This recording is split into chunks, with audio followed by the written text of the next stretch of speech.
It all started in 1919 when a man by the name of Clarence Saunders invented the first modern supermarket, Piggly Wiggly stores. Piggly Wiggly. Before this time, people had to go into a store, give the clerk a shopping list, and then wait for their items to be gathered and brought out. Saunders changed all that when he created a retail self-service market where people could pick the items themselves and pay on the way out. People loved the idea so much that within 3 years, there were over 1,200 Piggly Wiggly stores in the US. With this success, Saunders began licensing the Wiggly name out to other retailers. Unfortunately, some of those retailers in the Northeast began going out of business in the fall of 1922, all while using the Piggly Wiggly name. Traders on Wall Street heard of these closings and decided that they had an opportunity on their hands. They began shorting Piggly Wiggly, while also spreading rumors that the parent corporation was in trouble. Within a week, the price dropped from $50 to $40 a share. When Clarence Saunders got word of these rumors, he got angry. Piggly Wiggly was doing fine. As a result, Saunders publicly announced that he would beat the Wall Street professionals at their own game. Saunders had never bought another stock before in his life, but he was determined to teach Wall Street a lesson. Immediately, Saunders took out a $10 million loan, sourced from various banks, stuffed his suitcase and pockets full of cash, and boarded a train to New York City. Upon arrival in New York, Saunders assembled a team of brokers led by the famous Jesse L. Livermore to start a massive buying campaign.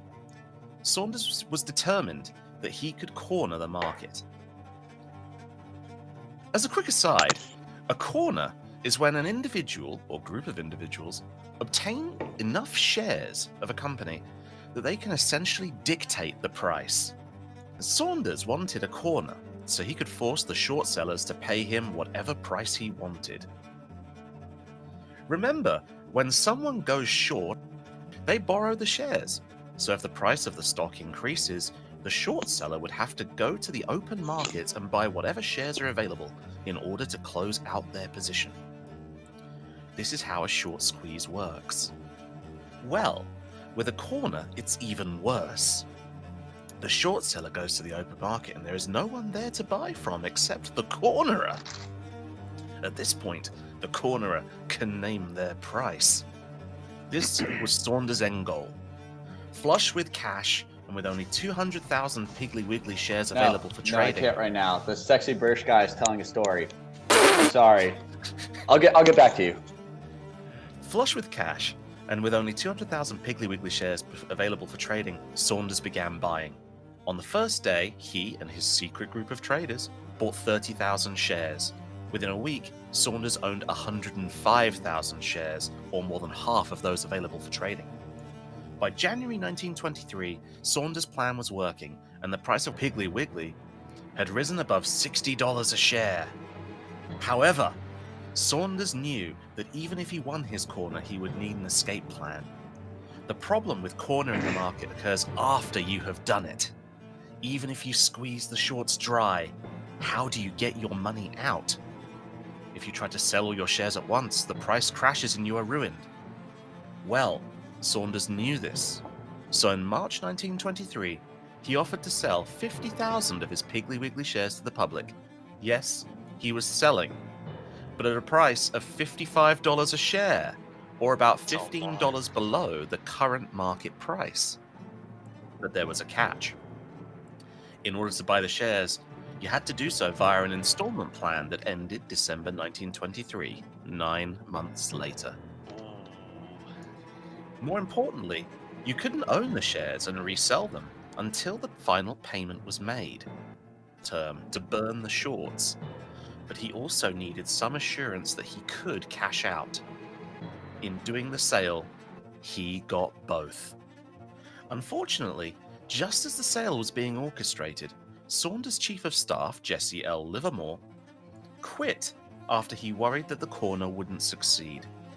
With Livermore gone, Saunders was truly alone against Wall Street. But what Livermore didn't know was that Saunders was ready to pounce. So on March 20th, 1923, Clarence Saunders sprang his trap on the shorts. That morning, he called for delivery of his Piggly Wiggly stock. What happened next was one of the wilder days in Wall Street history. We opened at $75 and kept ripping upward. The shorts were forced to buy at $90, then $100, then $105.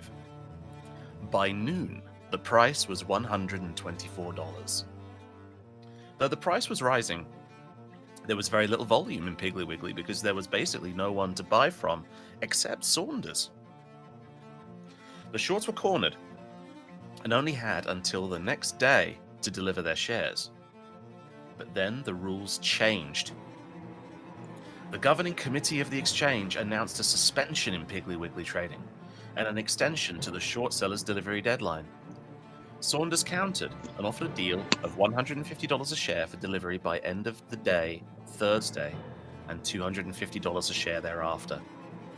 Unfortunately, Money back then. very few short sellers came forward to pay Saunders what he wanted.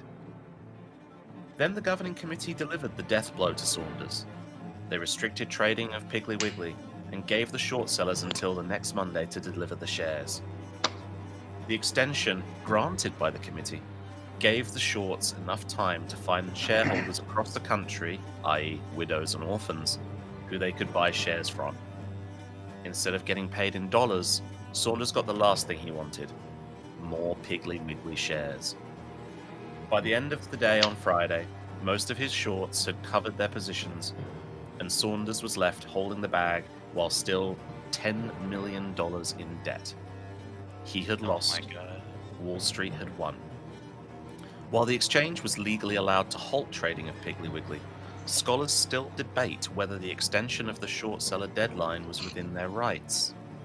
Either way, Saunders' corner didn't ultimately fail. In the aftermath, a wave of support grew for Saunders across the country. People were enamored with the man from Tennessee who took on Wall Street. Unfortunately, this adulation didn't translate into financial assistance. Saunders eventually declared bankruptcy. In the end, Saunders will go down as the man who pulled off the last great corner. Diamond hands. I'm gonna cry. Absolutely amazing.